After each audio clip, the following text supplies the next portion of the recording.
যারা পিআরের চেতনায় আপনার চেতনা যারা আছে তাদের সাথে এটা কন্ট্রাডিক্টরি। আর আমি বলবো যে এই যে এটা অন্তর্বর্তীকালীন সরকার এটা গায়ে পড়ে যেটা এটা একটা সমস্যা তৈরি করেছে, এটা একটা গায়ে পড়ে সেটার ইস্যু কেউ কোনো প্রশ্ন তুলত না, ওনারা খামাখা এই ঝামেলাটা তৈরি করছে।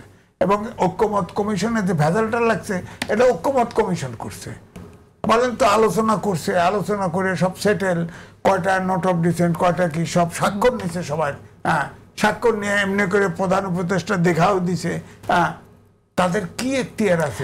আমি আজিজ আপনার কাছে শুনতে চাই যে কথাটি শহীদুল ইসলাম বাবুল বললেন যে এটা এজেন্ডাভুক্ত ছিলেন না, আসলে এর পেছনে অন্য কি উদ্দেশ্য থাকতে পারে, যে বিএনপি জোটকে একটু উইক করে ফেলা, যে তাদের মার্কা যেভাবে আমরা অতীতে দেখেছি যে অপেক্ষাকৃত ছোট দলগুলো সে মার্কা নিয়ে নির্বাচন করে সেটা করতে না পারলে তো। আমি প্রথম দিকে সাইফ এটার বিরোধিতা করছে, আমি বলছি যে সংস্কারের সংবিধানের মৌলিক সংস্কার করার ম্যান্ডেট ছিল না। এখন আপনি বলেন এই আরপিও তো কোনো আলোচনায় ছিল না, এটা কি এমন হইলো, কোন মানসিকতায়, কোন চক্রান্তে, কোন কারণে এই আরপিওটা সংশোধন করলো। যারা পিআর সিস্টেম চায়, পিআর সিস্টেমের অর্থে যুক্তি দেয় যে যাতে যে সরকারি দল সে যাতে ফ্যাসিস্ট না হতে পারে, আর ছোট ছোট দল যাতে পথ পায়, মানে সংসদে যেতে পারে।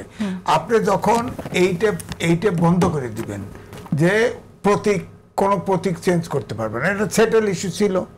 আপনি এখন ধরেন ছোট একটা দল, তাকে আপনি ধরেন বিএনপির সাথে ঐক্য করছে, ধানের শীষ, তার ইচ্ছে হলো ধানের শীষ নিয়ে আপনার নির্বাচন করবে, হ্যাঁ যদি বড় দল হয় সে তার প্রতীক নিয়েও করতে পারে। জামাত ইসলাম দাঁড়িপাল্লা নিয়েও ইলেকশন করছে, ধানের শীষ নিয়েও ইলেকশন করছে। তো এটা যদি ওপেন রাখতেন তাহলে তো ছোট দলগুলো যদি ধানের শীষ নিয়ে বা জামাতের দাঁড়িপাল্লা নিয়ে ইলেকশন করে, তাদের সাথে ঐক্য হয়, তাহলে তো তারা তো ছোট পার্টি আপনার সংসদে যেতে পারতো। এখন তো এটা ব্লক হয়ে গেল। তাহলে আমি বলছি যারা পিআরের চেতনায় আপনার চেতনা যারা আছে তাদের সাথে এটা কন্ট্রাডিক্টরি।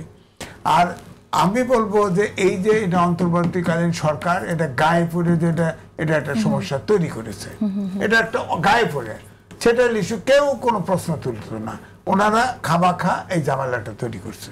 এবং ঐক্যমত কমিশনে যে ভেজালটা লাগছে এটা ঐক্যমত কমিশন করছে, বলেন তো আলোচনা করছে, আলোচনা করে সব সেটেল, কয়টা নোট অফ ডিসেন্ট কয়টা কি সব স্বাক্ষর নিছে সবাই, হ্যাঁ স্বাক্ষর নিয়ে এমনি করে প্রধান উপদেষ্টা দেখাও দিছে, হ্যাঁ তাদের কি এখতিয়ার আছে, তারা ফেলাই দিল। ধন্যবাদ আপনাকে।